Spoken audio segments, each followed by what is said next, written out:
ससुराल बना वृद्धाश्रम। बचपन से ही कहता था मैं, थोड़ी सख्ती करती बहना, पर नहीं, तुम्हें तो सुनना ही नहीं था। और चढ़ाओ सर पर। नहीं भैया, वो बात नहीं है। इनके जाने के बाद मेरा एक राज ही तो है जो इनकी निशानी है। पर अपने बच्चे से प्यार करना गलत है क्या? दुनिया में एक तुम ही नहीं हो जो माँ बनी हो, और जीजा जी तो 5 साल पहले गुजरे ना। राज तो बचपन से ही बिगड़ गया था। अब वो जवान हो रहा है और हम बूढ़े। जब उसे समझाने की उम्र थी तब तुमने हमारे मुंह बंद करवा दिए। अब तुम मुझे उससे बात करने को कह रही हो। आपकी बहन आपके आगे हाथ जोड़ती है भैया, जरा राज से बात कीजिए, उससे समझाइए। पता नहीं क्या नाराजगी है उसकी। रात रात भर घर नहीं आता, खाने का नाम नहीं लेना चाहता। कहीं उसे कोई बुरी लत तो नहीं लग गई भैया? अच्छा रो मत, मैं उससे बात करता हूँ। महेश राज के कमरे में जाता है, जहां वो देखता है कि राज फोन पर किसी लड़की से हंस हंस कर बातें कर रहा था। यूं तो रिश्ते में तेरा मामा हूँ बेटा, पर तू मुझे अपना दोस्त समझ। कोई बात है तो मुझे बता बेटा। मुझे पता है, आपको यहाँ मम्मी ने भेजा है ना मामा जी। आप भी कहाँ मम्मी की बातें सुनकर अपना टाइम वेस्ट कर रहे हैं। उन्हें बीपी है, शुगर है, हाई ब्लड प्रेशर है। मम्मी कुछ भी कहती रहती है, आप फिक्र मत करो मामा जी, यहाँ सब कुछ ठीक है। और महेश को अपने कमरे से भेजने के बाद राज अपना फोन चेक करता है। फोन ऑन रह गया था, मतलब अर्पिता ने सब कुछ सुन लिया होगा। अब वो बड़ी नाराज हो जाएगी। राज अर्पिता को कॉल लगाता है। मुझे समझाने की कोशिश मत करना राज। तुम कहते थे ना तुम्हारी माँ देवी है। जिस तरह तुम मेरे आगे भीगी बिल्ली बन जाते हो, तुम्हारी माँ भी मेरे आगे कुछ नहीं कहेगी। देख लिया मैंने कैसी है तुम्हारी माँ। वो तुम्हारे खिलाफ अपने भाई की कान भर रही है। अरे कौन सी माँ ये काम करती है? तुमने देखा माँ ने किस बात की शिकायत की? माँ ने ये शिकायत की कि मैं खाना नहीं खाता, देर से आता हूँ। माँ को तुम्हारे बारे में कुछ पता नहीं है। तुम क्यों नाराज हो रही हो अर्पिता? कुछ दिन मुझे यहाँ सब कुछ सेटल करने दो। मैं ठीक टाइम पर उठूंगा, सोऊंगा, खाना खाऊंगा, तो माँ अपने आप शांत हो जाएगी। फिर मैं तुम्हारे बारे में उन्हें बता दूंगा। अच्छा तुम ऐसा नहीं समझोगी, मैं अभी आता हूँ। अपना बैग उठाए बाइक की चाबी लेकर राज अर्पिता के घर पहुंच जाता है। ये तुम्हारी माँ अच्छा नहीं कर रही है बेटा। मेरी बेटी को लड़कों की कमी नहीं है। वो तो बस मेरे संस्कार है मेरी बेटी में, जो उसने एक बार तुम्हें हाँ कर दिया फिर मुकर नहीं रही। मुझे तो ये समझ में नहीं आ रहा तुम डर किस बात से रहे हो।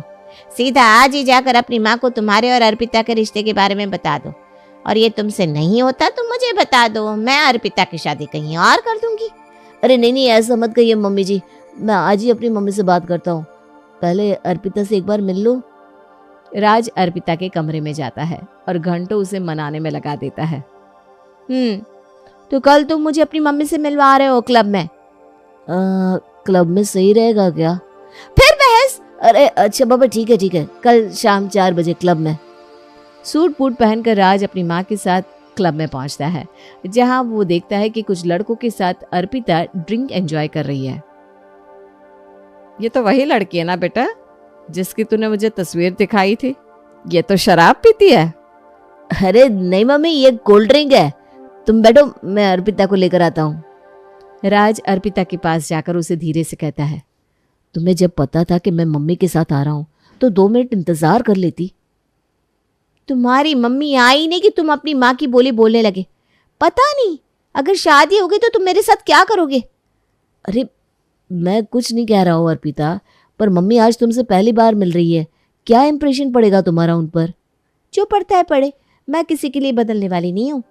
मैं वो बहू नहीं बनना चाहती जो सास के सामने सती सावित्री रहे और पीछे नंगा नाच करे। राज अर्पिता को अपनी माँ से मिलवाता है, जहाँ वृंदा से मिलकर अर्पिता ना ही उन्हें नमस्ते कहती है, ना ही उनके पैर छूती है। उल्टा वो तो सीधा जाकर टेबल पर बैठकर खाना ऑर्डर करना शुरू करती है। तो क्या क्या चीजें पसंद है तुम्हें बेटा? सच बताऊं तो मुझे घूमना बहुत पसंद है आंटी जी। पीकर टल्ली हो जाओ। मेरा मतलब है खा पी कर टाइट हो जाओ और रात रात भर घूमो। आहा क्या मजा है इस लाइफ में। वो तो ठीक है बेटा, घूमना एक तरफ और घर गृहस्थी बसाना एक तरफ। उस बारे में क्या सोचा है तुमने? इस पे सोचना है क्या आंटी जी? मैंने तो पहले ही रात से कह दिया था कि शादी के बाद मैं 2 नौकर रखूंगी, एक साफ सफाई के लिए, एक खाना बनाने के लिए, ताकि इन चीजों के कारण घर में कलेश ना हो। तो फिर दिन भर तुम्हारा घर पर मन लगेगा कैसे बेटा? खाली दिमाग शैतान का घर होता है। तुम जॉब कर लेना। तब की तब देखेंगे ना आंटी जी। ये थी वृंदा की अपनी होने वाली बहू से पहली मीटिंग। इसके बाद जब भी वृंदा अर्पिता को कॉल लगाती, अर्पिता कभी भी उसका फोन नहीं उठाती थी, ना ही कभी सामने से कॉल करती। पर एक सुबह अचानक अर्पिता अपनी सास को कॉल लगाती है और गुस्से में कहती है, राज को बोलिए फोन उठाने के लिए, वरना मुझसे बुरा कोई नहीं होगा।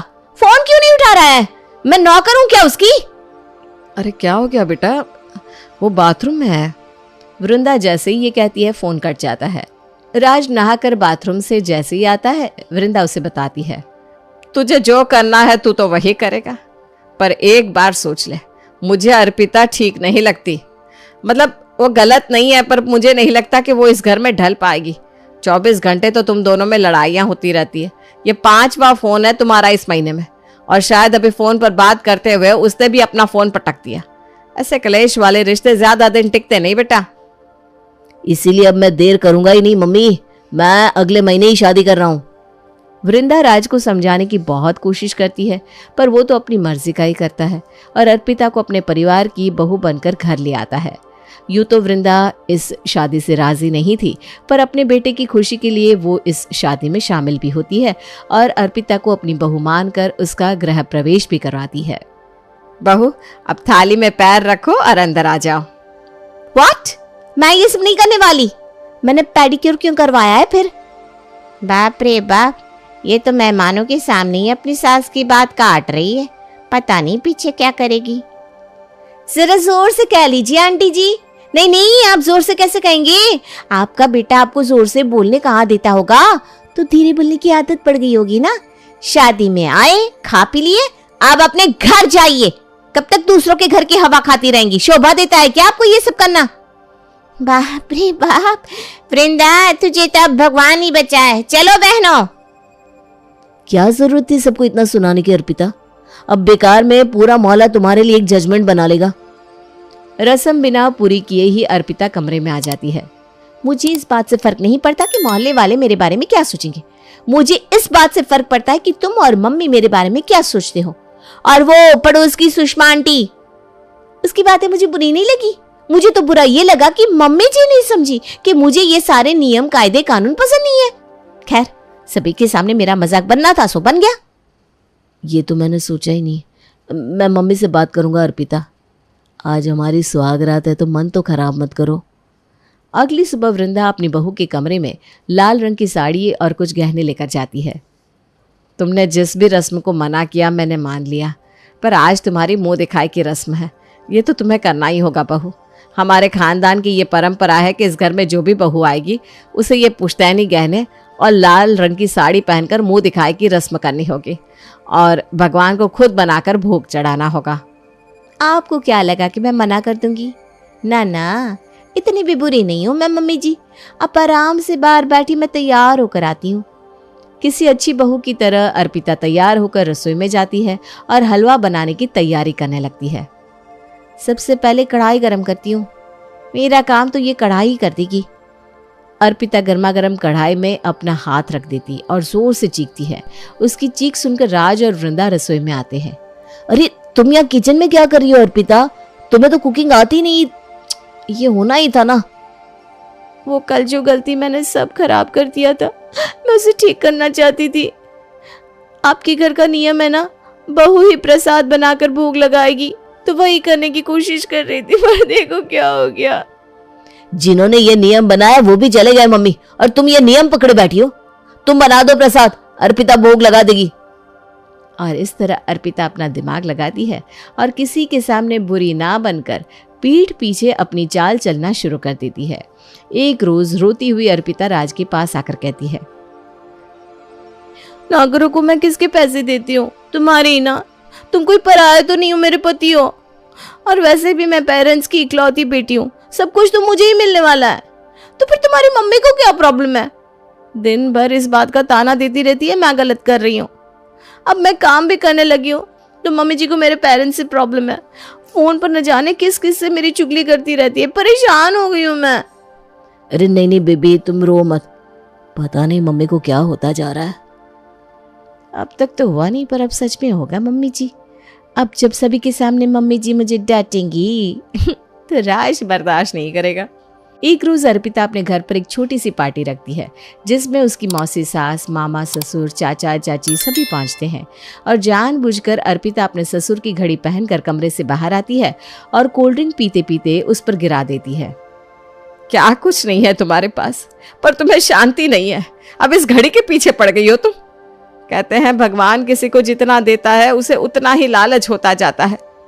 अब ये क्या बोल रही है मम्मी? ये पापा की घड़ी नहीं है, ये दूसरी घड़ी है। देख तो लीजिए पहले आप। पर नहीं, आप क्यों देखेंगे? आपका तो मकसद ही है मेरी वाइफ को नीचे दिखाना। और इस दिन के बाद राज पूरी तरह अपनी माँ के खिलाफ हो जाता है और एक दिन राज और अर्पिता मिलकर एक प्लान बनाते हैं। मुझे लगता है मम्मी जी मामा जी के साथ मिलकर इस घर को बेचने की सोच रही हैं। तुम्हें भी ऐसा ही लगता है ना? बताओ, मुझे भी कुछ ऐसा ही लग रहा था। और मैं अपने पापा की इस निशानी को यूं ही जाने नहीं दूंगा, भले ही इसके लिए मुझे मम्मी को वृद्धाश्रम ही क्यों ना भेजना पड़े। और अपने पापा का नकली विल बनवाकर राज अपनी माँ के सामने आता है। पापा मरने के बाद ये घर मुझे देकर गए थे मम्मी, पर मैंने कभी इस घर पर अपना हक नहीं दिखाया। फिर भी तुम मेरी बीवी को नीचा दिखाती रही। अब मैं बर्दाश्त नहीं करूंगा। तुम यहाँ नहीं रहोगी। अपने भाई के पास, अपनी बहन के पास जाओ या फिर वृद्धाश्रम जाओ, मुझे कोई मतलब नहीं है। और अर्पिता और राज मिलकर वृंदा को उसी के घर से निकाल देते हैं। अगर मैं महेश के घर गई तो कितने दिन रह पाऊंगी, और ऐसे में वो भी समझ जाएगा कि राज ने मुझे घर से निकाल दिया है। खुद का स्वाभिमान गिराने से अच्छा है कि मैं वृद्धाश्रम ही चली जाती हूँ। वृद्धाश्रम में वृंदा की पहली रात तो बड़ी ही बुरी गुजरती है। कितने मच्छर है यहाँ और इतने मोटे मोटे चूहे। पहली बार जब मैं यहाँ आई थी तो मैंने भी यही शिकायत की थी, पर अब तो ये चूहे ही अपने लगते हैं, क्योंकि कुछ दिनों बाद जब अपने घर की याद आएगी और कोई साथ ना होगा ना, तब ये छोटे छोटे जानवर ही अपना परिवार लगेंगे। वृद्धाश्रम चलता भी तो है तब फंड के पैसों से, तो खाने में अच्छा खाना मिलता कैसे? अपने पूरे जीवन में ऐसा खाना मैंने कभी नहीं खाया। मैं इंजीनियर थी, बहुत अच्छे घर की, फिर शादी हुई, बच्चे हुए और उसी में मन लगा दिया। धीरे धीरे बेटा बड़ा हुआ और विदेश चला गया, मुझे यहाँ छोड़कर। कहता है वापस आएगा। मुझे बिना ऐसे मोटे मोटे पराठे खाने की आदत नहीं थी, पर अब आदत हो गई। अरे यहाँ तो दिन काटना बहुत मुश्किल हो जाता होगा ना? तो किसने बोला खाली बैठने को? यहाँ सब कोई ना कोई काम करता रहता है, तुम भी कोई काम ढूंढ लो। इसी तरह 6 महीने बीत जाते हैं। वृद्धाश्रम में रहते हुए वृंदा सिलाई कढ़ाई का काम कर अपना खर्चा चलाती। इसी बीच एक रोज वृद्धाश्रम में कुछ पैसे दान करने के लिए लॉयर चंद्रकांत आता है, जो वृंदा को वहां देखकर हक्का बक्का रह जाता है। वृंदा जी, आप यहाँ कैसे? नसीब है चंद्रकांत भाई साहब, इन्होंने अपने विल में घर, संपत्ति सब कुछ राज के नाम कर दिया था, और राज ने अपनी बीवी के साथ मिलकर मुझे यहाँ पहुँचा दिया। उनकी विल तो मैंने ही बनाई थी और सब कुछ उन्होंने आपके नाम किया था।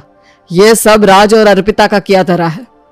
ये सुनते ही वापस अपने घर जाने के लिए वृंदा अपना सामान पैक करने लगती है। तभी वो देखती है कि दरवाजे से अर्पिता के माँ बाप भी वृद्धाश्रम आ रहे हैं। मुझे माफ कर दीजिए समधन जी, आपको यहाँ पहुँचाने में मैंने अपनी बेटी की बड़ी मदद की, पर कहते हैं ना, बोया पेड़ बबूल का तो आम कहाँ से पाए। अर्पिता ने मुझे ही धोखा दे दिया और मेरा घर अपने नाम करवा लिया, पर वो घर उसके पास भी नहीं टिका। उसके खर्च की आदत तो रुकी नहीं। अब उसके पास 2 घर थे, मेरा घर उसने बेच दिया और आए हुए पैसों से विदेश घूमने चली गई, और जो कुछ पैसे बचे उसने यहाँ वहाँ लगा दिए। हम दोनों बूढ़े कहाँ ही रहते, तो हमें यहाँ आना पड़ा। यहाँ रहने की जरूरत नहीं है आपको समधन जी। सामान उठाइए अपना, मेरे साथ मेरे घर आ रही हैं आप। और सुषमा बहन, आप भी, आपका बेटा विदेश से कभी नहीं लौटेगा, उसकी राह देखनी छोड़ दीजिए और हम दोस्तों के साथ अपना बुढ़ापा गुजारिए। वृंदा अपने वृद्धाश्रम के दोस्तों के साथ अपने घर वापस लौटती है। आपकी हिम्मत कैसे हुई इस घर में आने की? राज, राज देखो तुम्हारी मम्मी आई है। ये सब क्या ड्रामा है मम्मी? कहीं वृद्धाश्रम वालों ने भी आपको निकाल तो नहीं दिया? निकालना तो मुझे तुम दोनों को चाहिए इस घर से, क्योंकि ये मेरा घर है और नकली विल बनाकर तुम दोनों इसे हड़प कर बैठे हो। तो असली विल के हिसाब से दुकान आज भी मेरी है और ये घर भी मेरा है, तो दुकान से आने वाले पैसे भी मेरे ही हुए बेटा जी। ये आप क्या कह रही हैं मम्मी जी? फिर हम दोनों का खर्च कैसे निकलेगा? हम कहाँ रहेंगे? मतलब बच्चों से तो भूल हो जाती है ना, माफ कर दीजिए हमें।